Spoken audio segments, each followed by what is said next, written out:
Nuestra última clase de patología celular se va a tratar de algunos ejemplos de enfermedades causadas por acumulaciones celulares de proteínas. Las acumulaciones intracelulares de proteínas se producen por, en primer lugar, la alteración en el transporte intracelular y la secreción de proteínas cruciales, como en el déficit de alfa-1 antitripsina que ya estuvimos viendo en la clase anterior.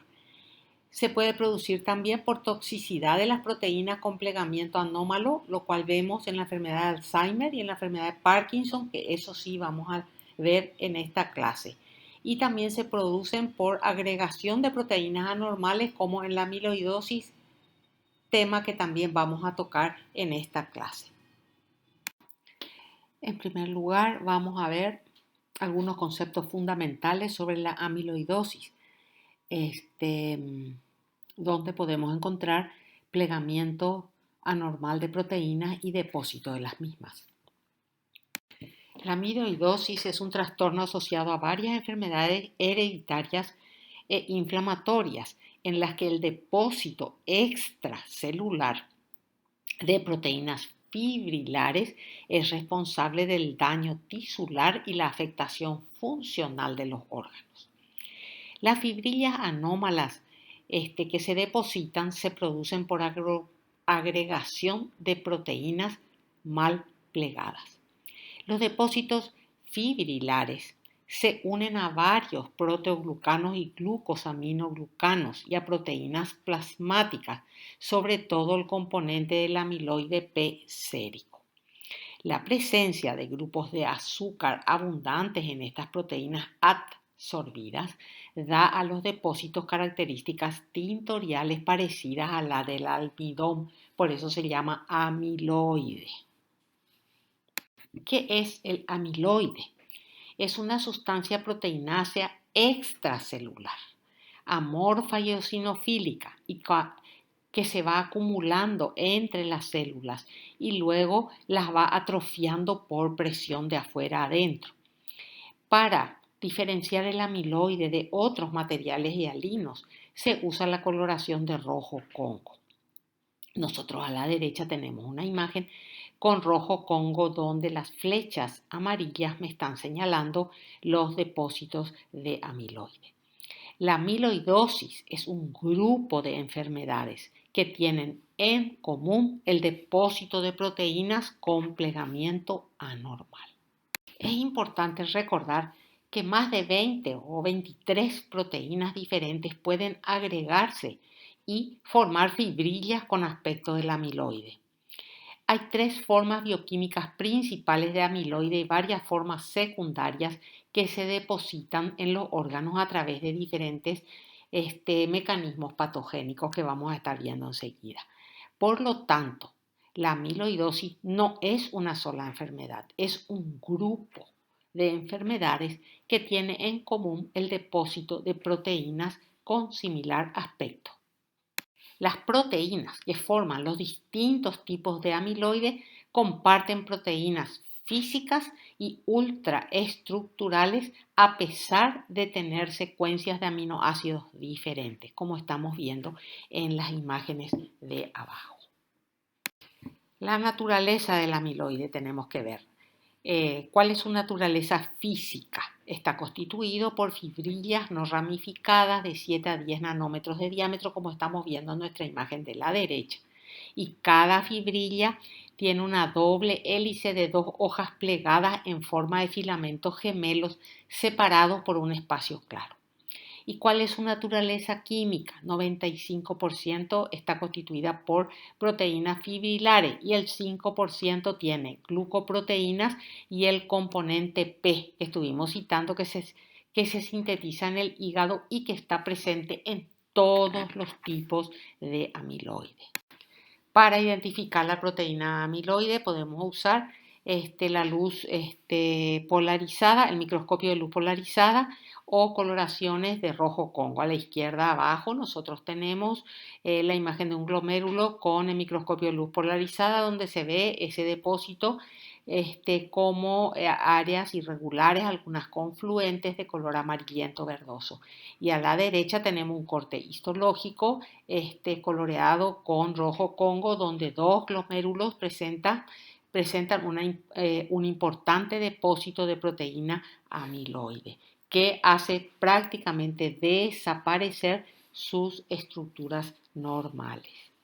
Dijimos que teníamos tres formas principales de amiloide y otras formas secundarias. Las principales vamos a citar. La AL, que contiene cadenas ligeras completas de inmunoglobulina, de su fragmento terminal de las cadenas ligeras de la inmunoglobulina o una mezcla de ambas cosas. La mayoría está compuesta por cadenas ligeras lambda y en algunos casos por cadenas kappa. Es producida por los plasmocitos y este es un amiloide que vamos a ver en determinados tumores que se originan en las células plasmáticas. Después tenemos el amiloide AA. Esta es una proteína no inmunoglobulínica que está derivada de la proteína asociada al amiloide sérico, la SAA, que es sintetizada por el hígado y que circula en la sangre asociada a lipoproteínas de alta densidad. Esta SAA aumenta en los procesos inflamatorios. La AA se observa depositada en algunos procesos inflamatorios crónicos y se denomina amiloidosis secundaria. Después tenemos la proteína beta amiloide o AB. Esta es una proteína amiloide que se halla en las lesiones cerebrales de la enfermedad de Alzheimer que vamos a ver enseguida. Se origina de la proteólisis de una glucoproteína transmembrana que se denomina proteína precursora del amiloide. Otras moléculas proteicas también pueden depositarse como amiloide en diversos marcos clínicos, mucho menos frecuentemente. Así tenemos algunas que vamos a citar como la transtiretina. TTR es una proteína sérica normal que transporta tiroxina y retinol. Cuando esta proteína sufre mutación se deposita en un grupo de trastornos génicos denominados polineuropatías amiloideas familiares. También se deposita en el corazón de sujetos mayores que sufren la llamada amiloidosis sistémica senil. Después tenemos la microglobulina beta 2, es un componente de las moléculas del complejo mayor de histocompatibilidad de clase 1 y también hay otra proteína sérica normal identificada como subunidad fibrilar del amiloide, alfa beta 2M, que se observa en la amiloidosis de pacientes sometidos a hemodiálisis crónica. Después tenemos proteínas de priones mal plegadas que se ven en algunos casos de la enfermedad por priones del sistema nervioso central que se agregan en el espacio extracelular. Hablando un poco de la patogenia de la amiloidosis, sabemos que se debe al plegamiento anómalo de proteínas que se hacen insolubles, se agregan y se depositan en forma de fibrilla en los tejidos extracelulares. Van aumentando y así por presión van matando las células nobles de ese órgano, desde afuera hacia adentro. Las proteínas que forman el amiloide se dividen en dos categorías, las normales con tendencia hereditaria a plegarse erróneamente cuando se producen en cantidades aumentadas y las mutadas que son estructuralmente inestables con tendencia a la agregación y resistencia a la proteólisis. Normalmente las proteínas plegadas, ¿qué pasaba con esas proteínas mal plegadas? Se degradaban, como vimos, en proteosomas o extracelularmente y son fagocitadas por macrófagos. ¿Qué ocurre en la amiloidosis? Hay un aumento de la cantidad de la proteína, hay alteraciones intrínsecas de la molécula proteica que la hace resistente a la degradación por los macrófagos, hay fallas en los mecanismos de control proteosómico y hay defectos enzimáticos, podría ser también, ¿verdad?, que lleven a una decisión incompleta de la proteína. El depósito del amiloide puede ser sistémico o localizado. Y acá tenemos un dibujo esquemático muy lindo del libro de ustedes, que me muestra esquemáticamente la patogenia de la amiloidosis mostrando los mecanismos propuestos de depósito subyacente de las principales formas de fibrillas de amiloide. A la izquierda tenemos cómo se van formando esas fibrillas, ¿verdad?, por la proteína mal plegada.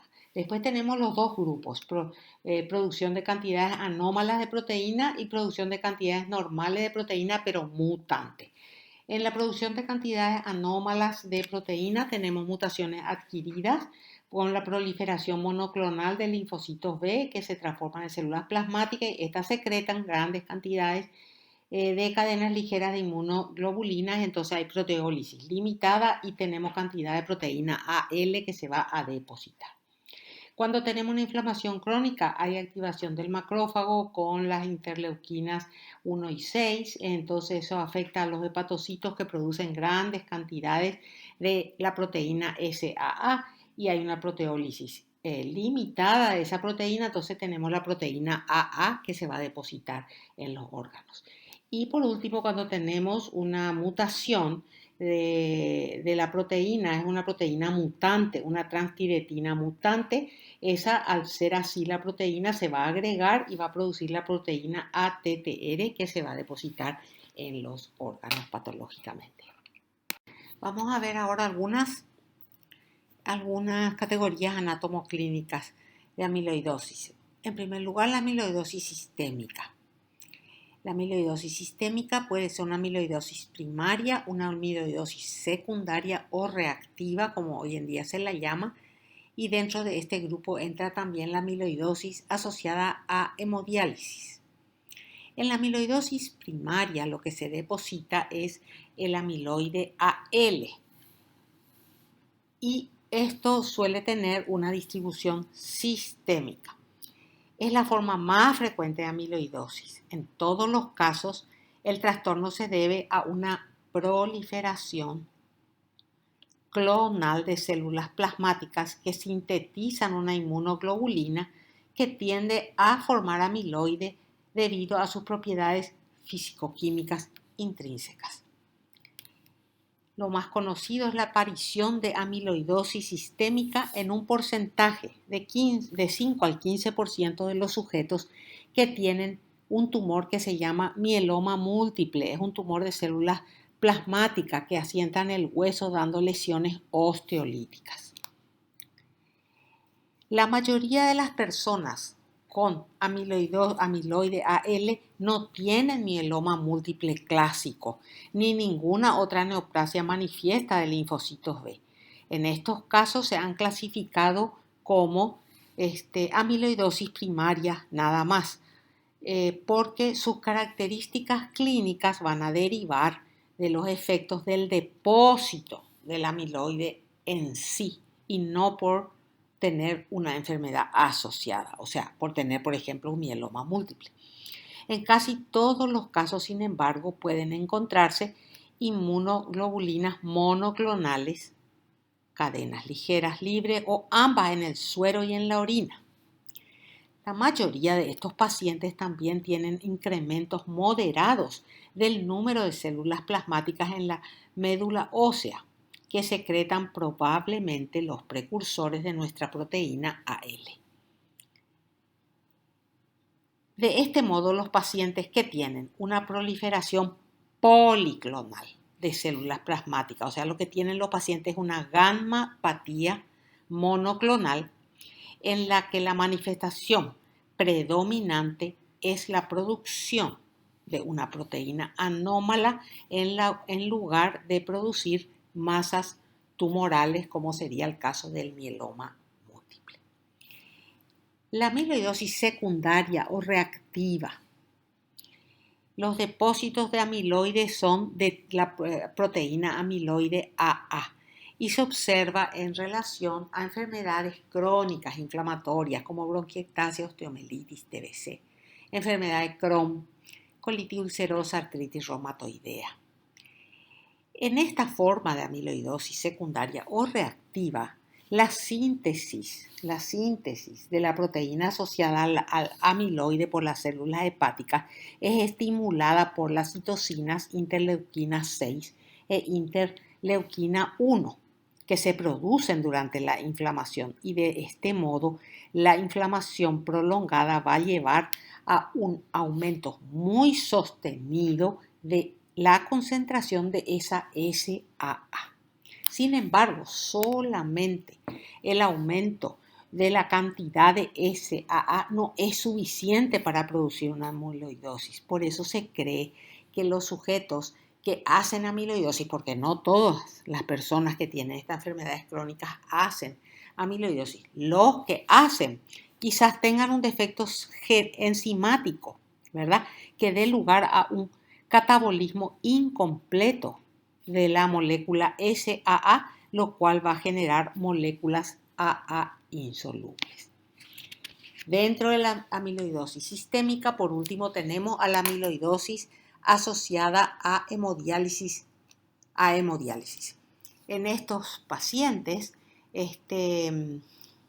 se deposita beta 2 microglobulina. Esto era más frecuente antes, donde los filtros no permitían la salida de la beta 2 microglobulina. Hoy en día, con los nuevos filtros de diálisis, la incidencia de esta complicación se ha reducido enormemente.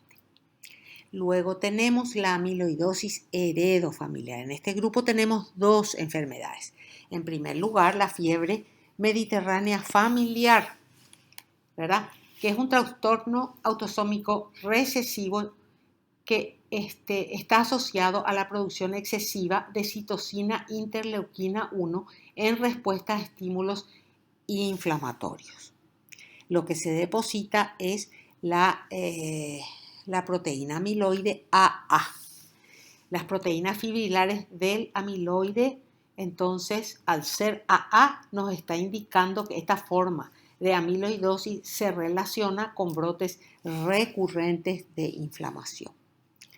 Después tenemos otro síndrome, las neuropatías amiloidóticas familiares, que son trastornos autosómicos dominantes familiares y que se caracterizan por el depósito de amiloide, sobre todo en los nervios periféricos y autónomos.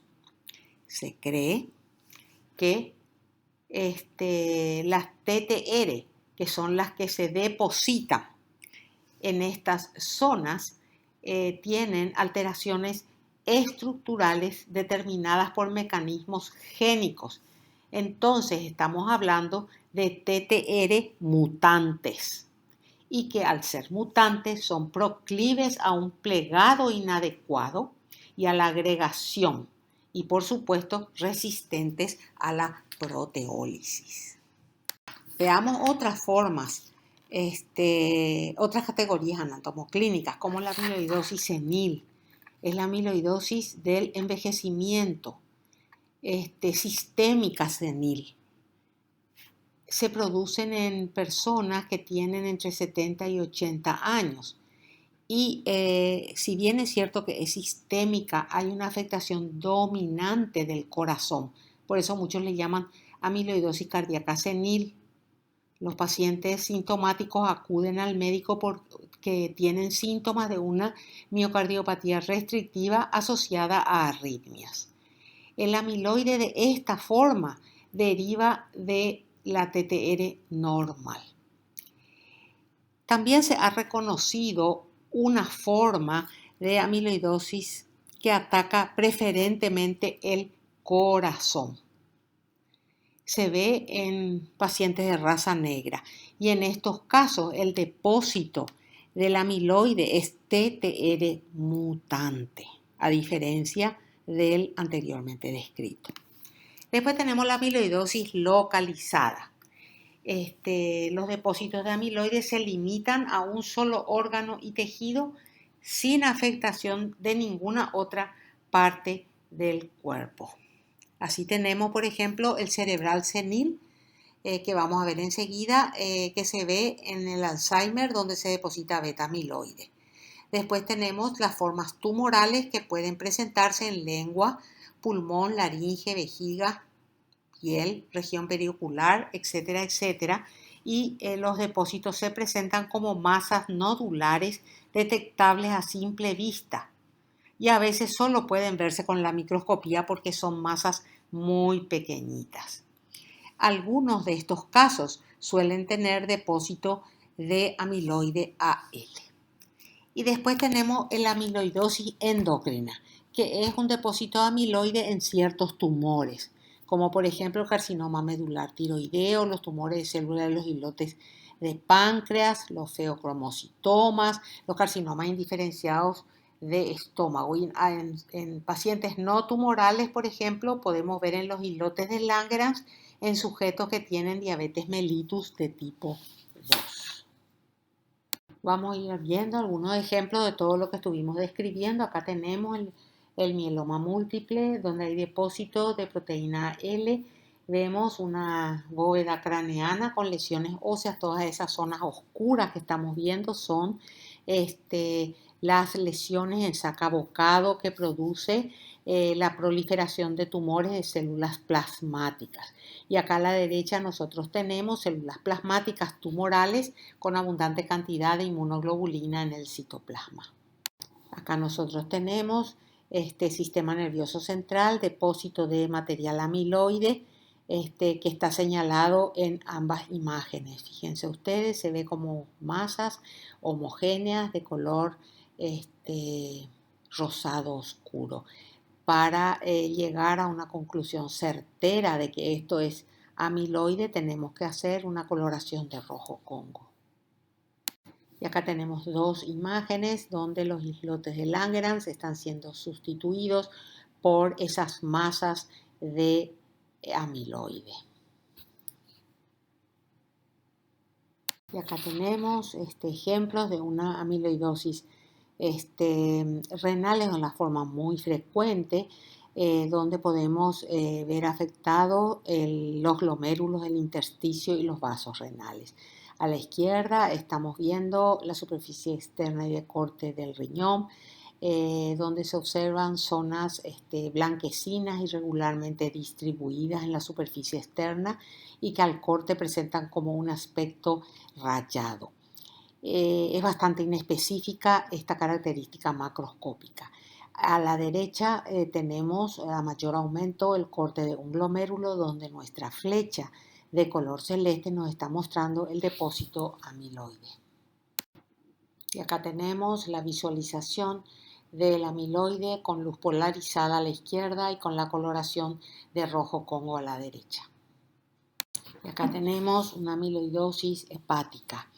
Fíjense a la derecha arriba la superficie de corte del hígado donde se observan esas áreas como nodulares de límites imprecisos, algo geográficas de color blanquecino. Esas son las áreas del depósito de amiloide. A la derecha abajo estamos viendo abundante cantidad de amiloide de un color eosinófilo subido y que se va extendiendo de afuera hacia adentro sobre las células, llevándolas a la desaparición de las mismas. A la izquierda estamos viendo depósito de amiloide en los espacios de Dice, que es donde comienza generalmente el depósito en este órgano.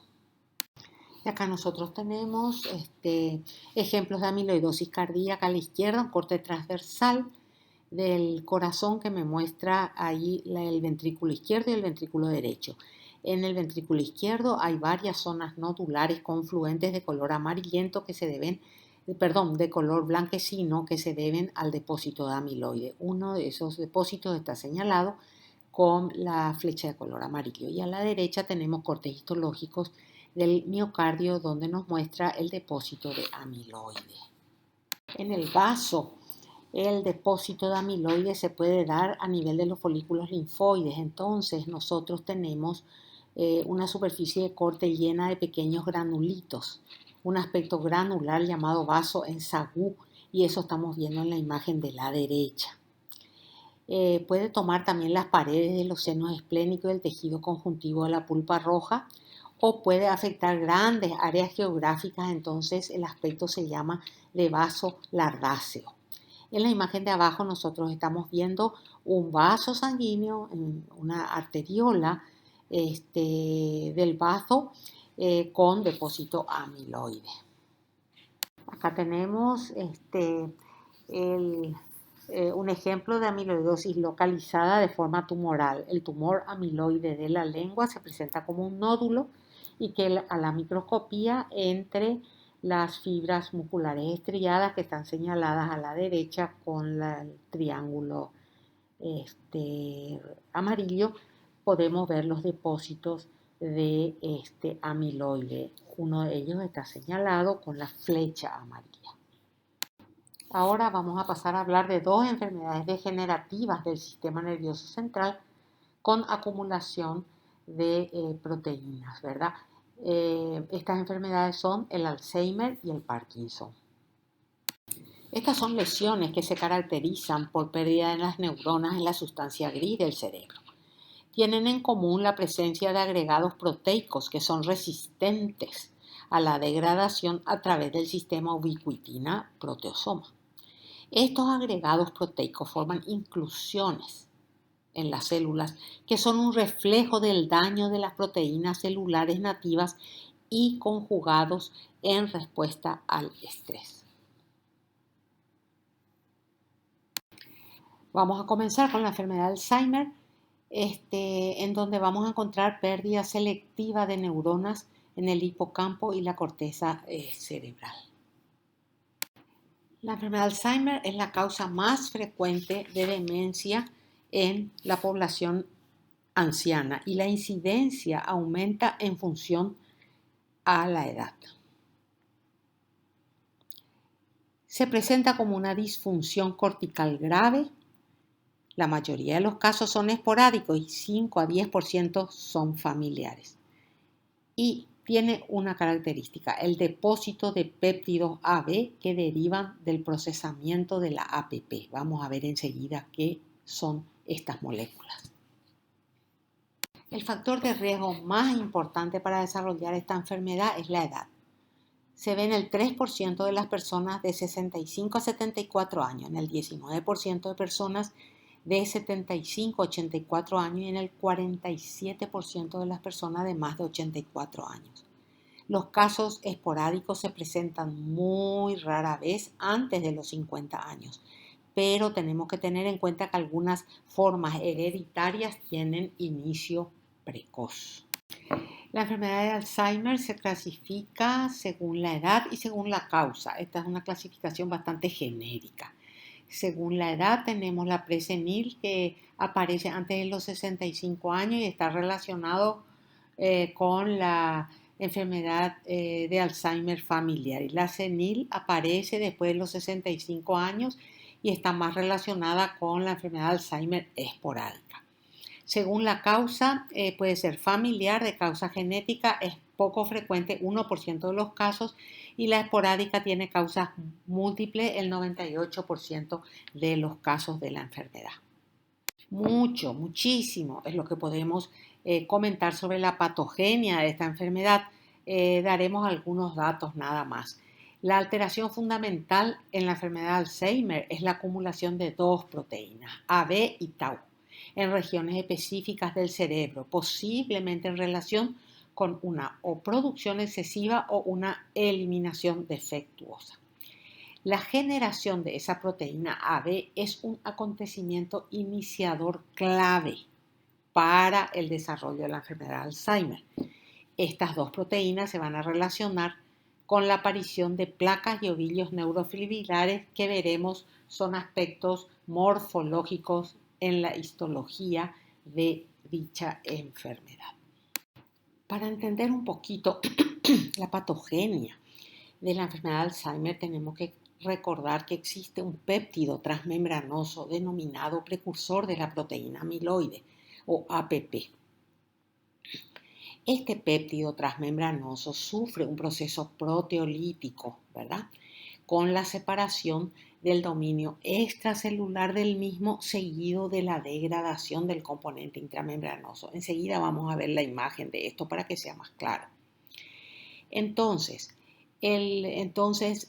cuando es fragmentado por dos secretasas, la alfa y la gamma, da lugar a una proteína AB40, que es un fragmento soluble y que no es patógeno, pero cuando es fragmentada esta molécula transmembrana por acción de secretasas beta y gamma, da origen a otro fragmento denominado AB42, donde los fragmentos son más hidrofóbicos, tienen una tendencia a formar agregados y son neurotóxicos.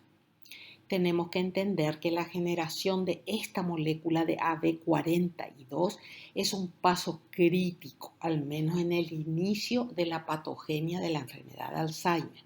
Veamos el esquema que nos explica esto. Acá tenemos un lindo dibujo que nos muestra la agregación de las proteínas para producir la enfermedad de Alzheimer. Fijémonos en la imagen de la izquierda, en la zona de la izquierda de nuestra imagen, donde vemos la proteína transmembrana APP, que es escindida mediante la alfa secretasa y la gamma secretasa. Entonces, produce esa escisión como resultado un péptido no amiloidogénico, que es inocuo, ¿sí? Que es inocuo. En cambio, fijémonos en la imagen de la derecha, si esa molécula transmembrana es escindida por la beta secretasa y la gamma secretasa, produce un péptido AB, ¿ven? Un péptido AB, un monómero de AB, ¿sí? Y este monómero de AB forma agregados patógenos y contribuyen a las placas y ovillos característicos de la enfermedad de Alzheimer. ¿Ven? Primero tenemos monómeros, después tenemos oligómeros, después tenemos agregados y por último se forman las fibrillas de amiloide que se van a depositar para formar las placas y los ovillos en el cerebro que vamos a ver enseguida en cortes histológicos. Además, estos oligómeros producen activación de sinasas, disfunción sináptica, muerte celular y en general daño neuronal. Además, la activación de las sinasas produce fosforilación de tau con desmontaje de microtúbulos y daño neuronal, y la fosforilación de tau produce también agregación de tau que va a contribuir a la formación de placas y ovillos. Estuvimos hablando de una proteína que se llama proteína tau. ¿Qué es la proteína tau? Es una proteína asociada a los microtúbulos y que se halla presente en los axones neuronales. ¿Y cuál es su función? Estabilizar a los microtúbulos. Ahí estamos viendo nosotros la imagen donde vemos los microtúbulos y la proteína tau. En los pacientes de Alzheimer hay una hiperfosforilación de la proteína tau y se pierde su capacidad de unirse a los microtúbulos. Entonces se aglomeran estas proteínas y forman los ovillos neuronales que vamos a ver enseguida. Esto lleva a una alteración de la conducción neuronal de neurotransmisores como la acetilcolina y también a una alteración de la comunicación celular a nivel de la sinapsis.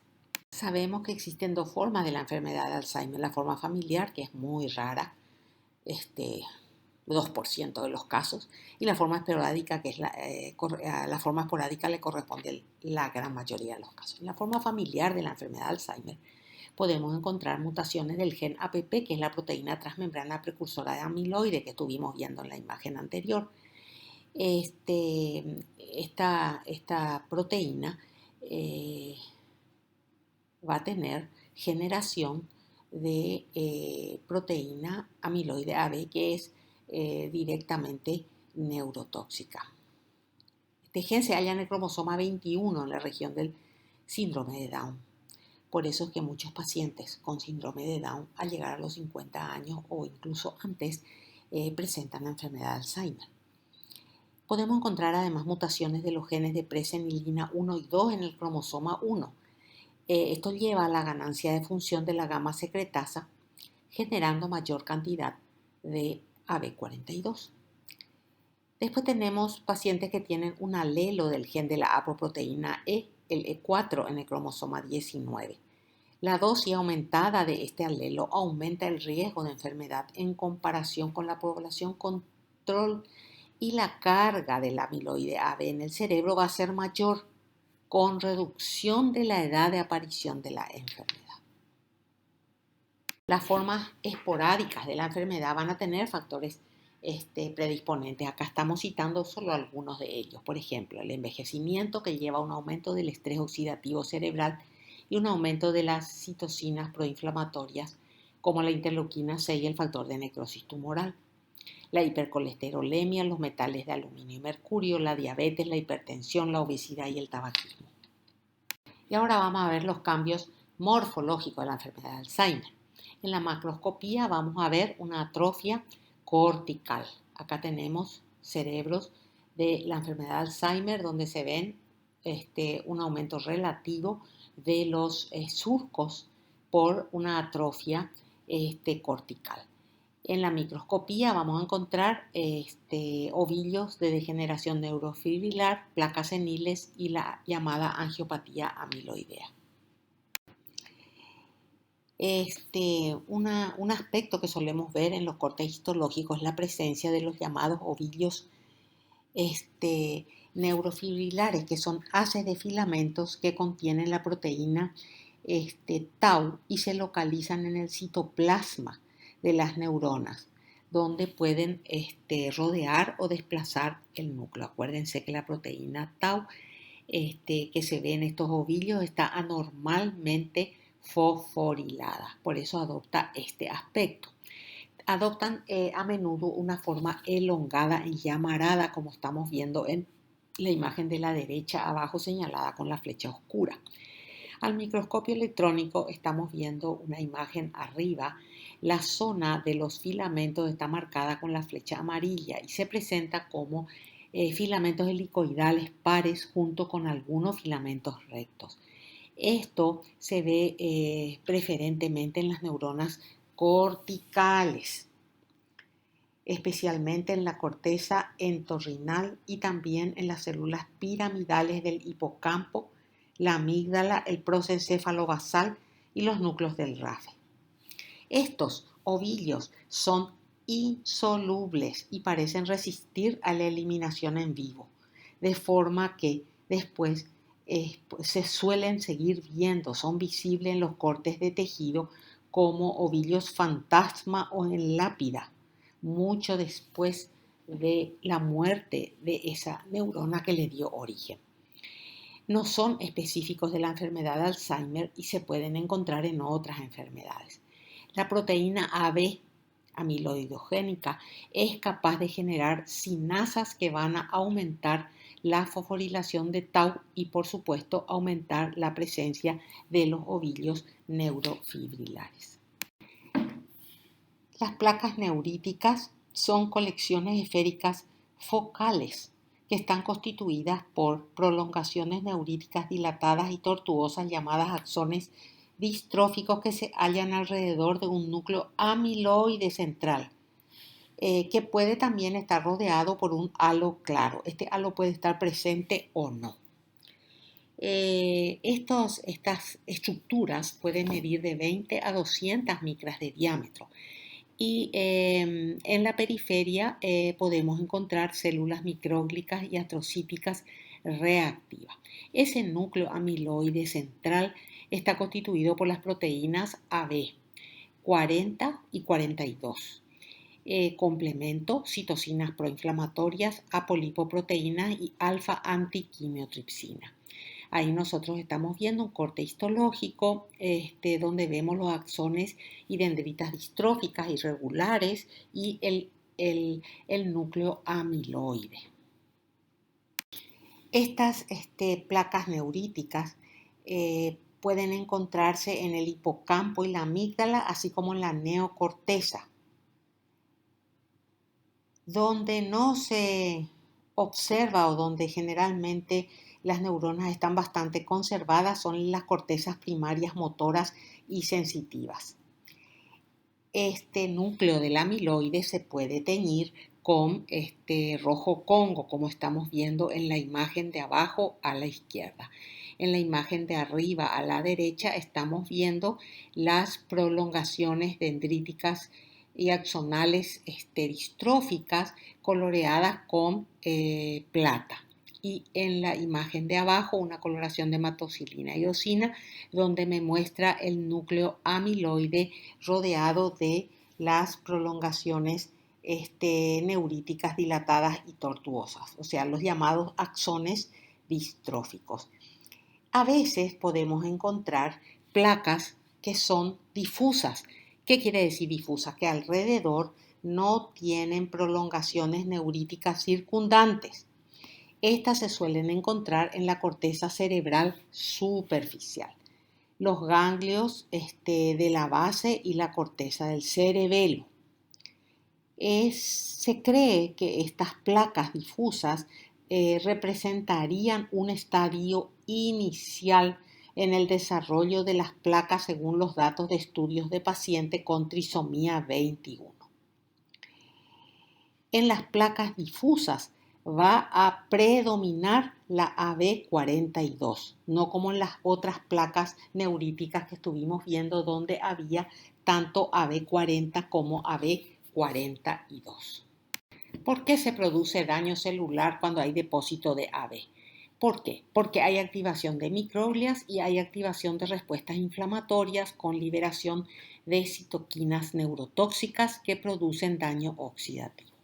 A la derecha nosotros tenemos un corte histológico donde la flecha amarilla me está mostrando una placa neurítica.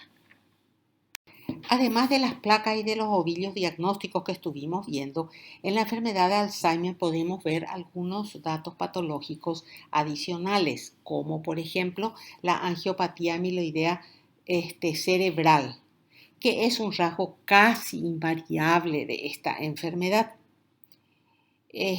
Pero esto puede encontrarse en pacientes que no tienen Alzheimer. El amiloide que se deposita en la pared vascular es preferentemente del tipo AB40, al igual de lo que sucede en la angiopatía amiloidea cerebral que no está asociada a la enfermedad de Alzheimer. Acá tenemos vasos. Están teñidos con rojo Congo, las preparaciones están teñidas con rojo Congo y resaltan la presencia del amiloide AB. Otro cambio más raro, pero también puede observarse, son los llamados cuerpos de Hirano.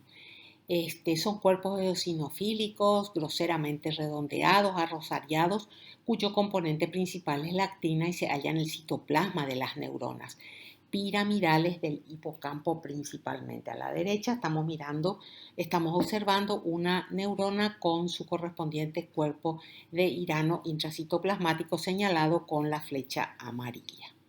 Y para terminar con nuestra clase, veamos algunos rasgos fundamentales de la llamada enfermedad de Parkinson. La enfermedad de Parkinson es una enfermedad neurodegenerativa caracterizada por un llamativo trastorno hipocinético del movimiento que está causado por la pérdida de neuronas dopaminérgicas en la sustancia negra del mesencéfalo. Es la principal enfermedad degenerativa que afecta al sistema nigroestriado. Abajo tenemos un esquema a la izquierda que nos muestra la sustancia negra y a la derecha cortes macroscópicos donde se ve la sustancia negra normal a la derecha y la ausencia de la misma a la izquierda en la enfermedad de Parkinson. Es una enfermedad que afecta a los ganglios basales y que se caracteriza por el parkinsonismo, que tiene como características la disminución de la expresión facial, la postura encorvada, la rigidez muscular, el temblor y el enlentecimiento del movimiento voluntario. Podemos tener dos formas, la idiopática, que es el 95% de los casos, y las familiares o hereditarias, el 5% de los casos. Los síntomas estarían relacionados con una menor inervación dopaminérgica del núcleo estriado, por cambios degenerativos en la sustancia negra, con una reducción del contenido de dopamina en la misma. Eso lleva a un menor aprovisionamiento de dopamina al núcleo estriado. Esto representaría un estadio intermedio en la enfermedad progresiva que comienza en la parte distal del tronco encefálico y que a la larga podría evolucionar hasta afectar la corteza cerebral, llevando a trastornos cognitivos, lo que se llama demencia de cuerpos de Lewy. En la etiología de la enfermedad de Parkinson existen factores genéticos y esporádicos. Alteraciones genéticas en algunos genes como la alfa-sinucleína, parquina, PINK1, LRRK2 y DJ1. Y en la forma esporádica la presencia de toxinas ambientales serían unos factores como pesticidas y metales pesados. En la forma esporádica, el centro estaría dado por una lesión mitocondrial tóxica que va a inhibir la cadena de transportes de electrones complejo 1, va a producir un estrés oxidativo y la inducción de la agregación de alfa-sinucleína con formación de agregados insolubles. El sistema de ubiquitina proteosoma se va a ver sobrepasado y ahí entonces se van a formar los cuerpos de Lewy en las neuronas. Además va a haber activación de la apoptosis. En la forma genética veamos solo algunas alteraciones de los genes, como por ejemplo la sobreexpresión del gen PARC1, que codifica la alfa-sinucleína, que es una proteína implicada en la neurotransmisión sináptica. La proteína alterada tiene tendencia a oligomerizarse y agregarse. Después están alteraciones en los gen PARC2 y 5A. Codifican las proteínas parquina 37 y la hidrolasa C terminal de ubiquitina L1. Estas proteínas participan en el sistema proteosómico de la ubiquitina encargado de regular la concentración de proteínas en las células, degradando las mal plegadas. Al no haber eso, las proteínas mal plegadas no van a dirigirse al sistema proteosómico. Entonces va a haber una disminución de la eliminación de las formas tóxicas de la alfa-sinucleína. Además, van a favorecer la formación de poros en las vesículas sinápticas con salida de dopamina al citoplasma a través de dichos poros. La dopamina, al formarse, es secuestrada en vesículas con alfa-sinucleína en sus membranas, como estamos viendo nosotros acá en esta terminal axónica. Cuando no hay secuestro de la dopamina por las razones que estuvimos viendo anteriormente, la dopamina en el citoplasma se va a oxidar y va a formar peróxido de hidrógeno y radicales de superóxido tóxicos para la neurona. Un hallazgo característico en la enfermedad de Parkinson es la palidez de la sustancia negra y del locus cerúleos, que se debe a la pérdida de las neuronas catecolaminérgicas pigmentadas de estas regiones. En las neuronas residuales, en los cortes histológicos, nosotros podemos observar los clásicos cuerpos de Lewy, que son inclusiones citoplasmáticas eosinófilas, redondeadas o alargadas, que pueden ser únicas o múltiples y que a menudo muestran un núcleo denso rodeado por un halo pálido. En el estudio ultraestructural, o sea, en la microscopía electrónica, los cuerpos de Lewy están constituidos por filamentos finos, densamente agregados en el centro y en forma laxa en la periferia, lo cual le da ese aspecto más claro en dicha zona. Están compuestos por alfa-sinucleína, ubiquitina, neurofilamentos, proteínas de choque de calor y subunidades de proteasoma. También podemos ver estos cuerpos de Lewy en células colinérgicas del núcleo basal de Meynert, que muestra una pérdida de neuronas, sobre todo en aquellos pacientes que tienen pérdida de la función cognitiva normal. Y también podemos ver en otros núcleos del tronco del encéfalo como el locus cerúleos y en el núcleo motor dorsal del vago. Las áreas donde hay pérdida neuronal típicamente van a mostrarnos la presencia de una reacción glial. Y con esto terminamos nuestra última clase de lesión celular. Muchas gracias.